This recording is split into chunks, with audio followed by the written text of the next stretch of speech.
નવી નવી રેસીપીઓ જોવા માટે મારી ચેનલ હર્ષા કુકિંગ ગુજરાતીને સબસ્ક્રાઇબ કરો અને લાઈક પણ આપો. હર્ષા કુકિંગ ગુજરાતી ચેનલમાં આપનું સ્વાગત છે. આજે આપણે બનાવીશું ચેવડાની રેસીપી. ચેવડાની રેસીપીમાં આજે આપણે બનાવીશું કચ્છનો પ્રખ્યાત શકકરિયાનો ચેવડો. તો ચાલો બનાવીએ આજની રેસીપી શકકરિયાનો ચેવડો.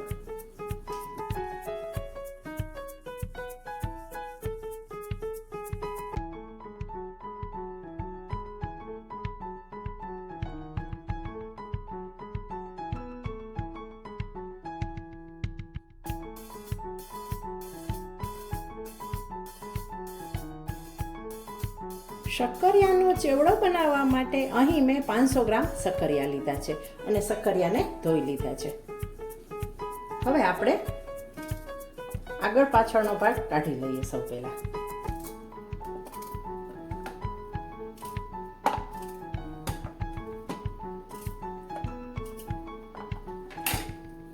પિલરની મદદથી હવે આપણે છાલ કાઢી લઈએ.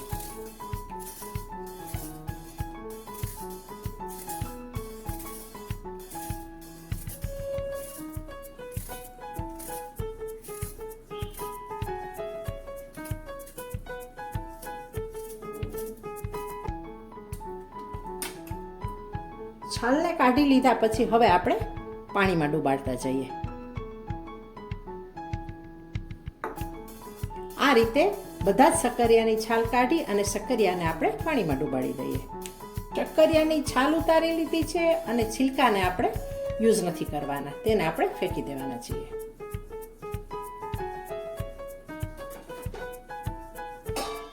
હવે આપણે એક પરાત લઈએ અને શકકરિયાને આપણે આ મોટા કાણાવાળી જાળી છે તેનાથી આપણે ખમણીથી ખમણી લઈએ.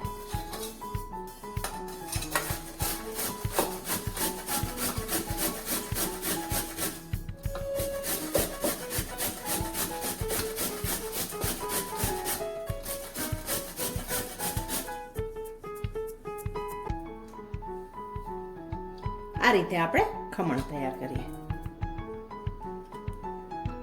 જેમ ખમણ થતું જાય તેમ તેમ આપણે ખમણને પણ પાણીમાં ડુબાડતા જાય, જેથી કાળું ન પડે અને વધારાનો સ્ટાર્ચ હોય તો તે પાણીમાં નીકળી જાય.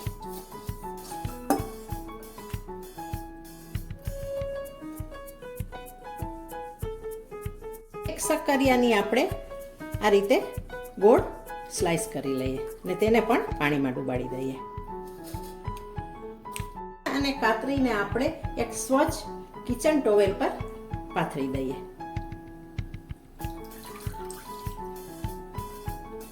અને સાઈડમાં આપણે તેલ ગરમ કરવા મૂકી દીધું છે. વધુ વાર નથી સુકાવા દેવાનું, તેલ ગરમ થાય એટલી વાર જ.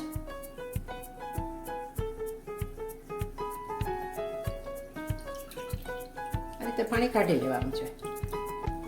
થોડું કોરું થવું જોઈએ.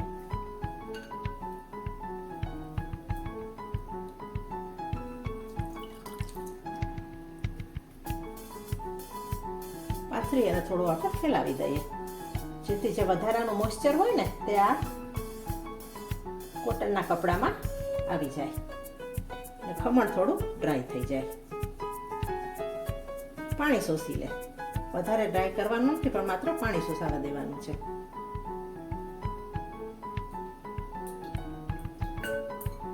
કાતરીને પણ આપણે આ રીતે ફેલાવી દઈએ.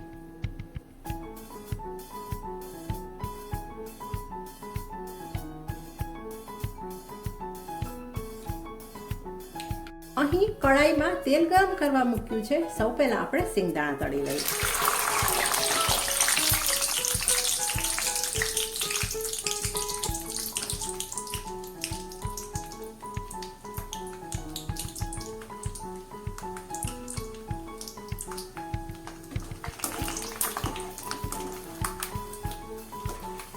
સિંગદાણા તમે જેટલા નાખવા હોય ને પસંદ હોય એટલા નાખી શકો, વધારે પણ લઈ શકાય, પણ અહીં મેં પોણી વાટકી લીધા છે.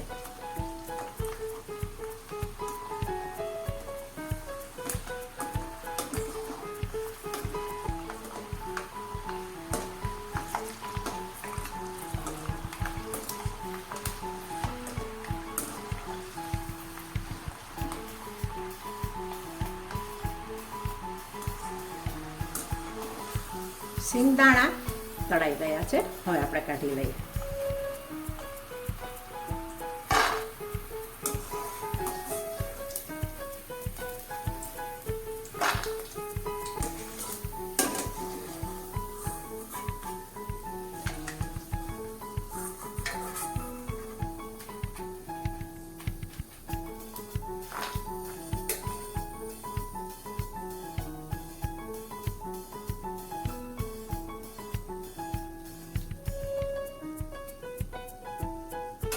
હવે હું કાજુના ટુકડાને ફ્રાય કરીશ.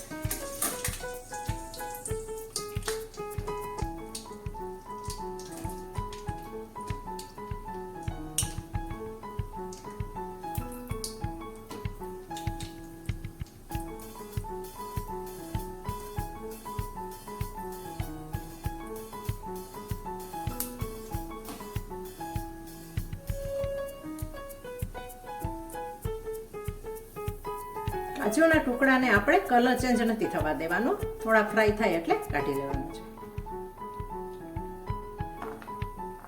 ત્યાર પછી મીઠા લીમડાના પાન.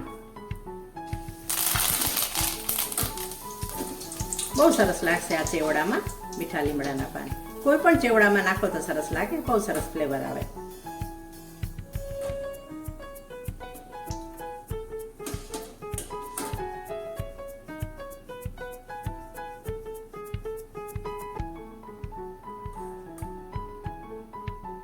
મીઠા લીમડાના પાનને પણ આપણે તળાઈ ગયા પછી કાઢી લઈએ.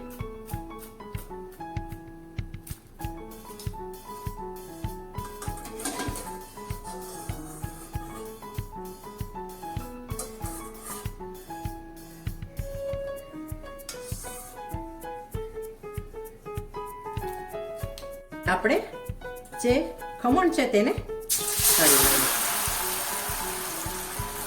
તેલ એકદમ સારી રીતે આવવા દેવાનું છે, ત્યાર પછી જ ખમણ નાખવાનું છે.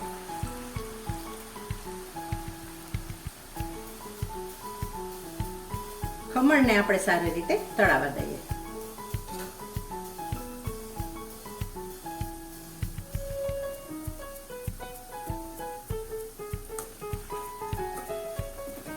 ગેસને આપણે હાઈ ફ્લેમ પર રાખવાનો છે. ખમણનો કલર ચેન્જ થઈ જાય અને બ્રાઉન કલરનું થઈ જાય અને ક્રિસ્પ થઈ જાય ત્યાર પછી આપણે કાઢી લેવાનું છે. ત્યાં સુધી આપણે ફ્રાય કરવાનું છે.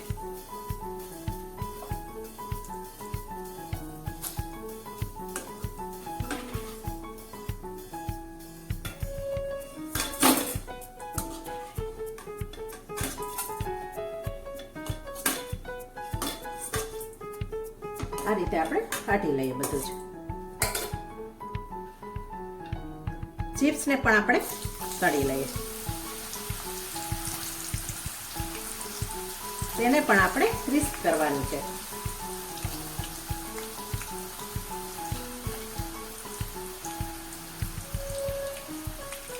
શકાય છે જે ગોળ પતીકા છે તે પણ સારી રીતે ફ્રાય થઈ ગયા છે. બધા જ ઉપર આવી ગયા છે અને કડક થઈ ગયા છે. આ રીતે ફેરવતા જવાનું થોડી વાર પછી, એટલે ત્યાર પછી એકદમ સરસ રીતે તળાઈ જશે.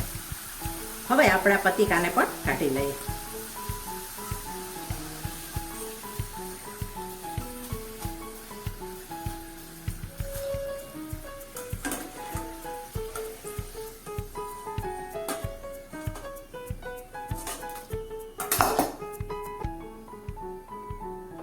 થોડી વાર આપણે તેલને હીટ થવા દઈએ અને ત્યાર પછી બીજું ખમણ નાખી દઈએ.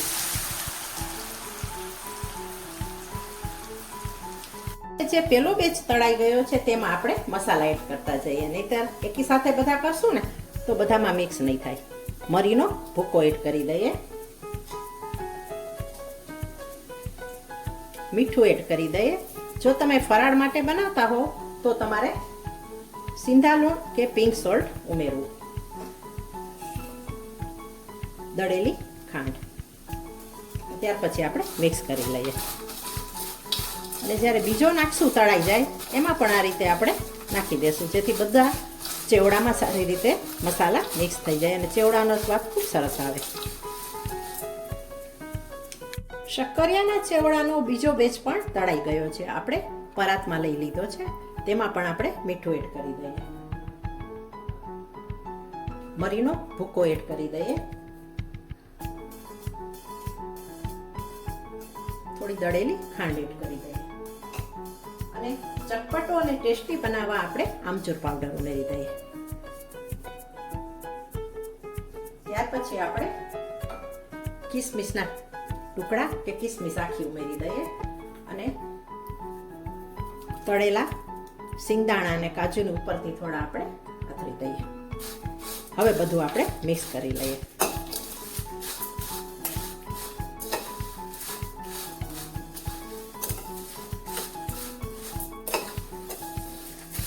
એકદમ ટેસ્ટી અને મજેદાર નવા પ્રકારનો શક્કરિયાનો ફરાળી ચેવડો અથવા રેગ્યુલર ચેવડા તરીકે પણ તમે ખાઈ શકો. આ ચેવડો કચ્છનો પ્રખ્યાત ચેવડો છે અને શક્કરિયાની સિઝનમાં તો બનાવવા જેવું છે. એક વખત ખૂબ સરસ લાગશે.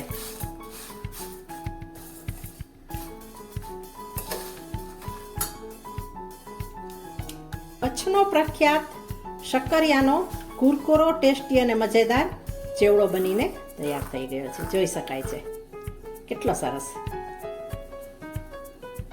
હવે મળીશું નેક્સ્ટ વિડીયોમાં. Thanks for watching. કચ્છનો પ્રખ્યાત ટેસ્ટી અને ચટાકેદાર શક્કરિયાનો ચેવડો બનીને તૈયાર થઈ ગયો છે. હવે મળીશું નેક્સ્ટ વિડીયોમાં. Thanks for watching.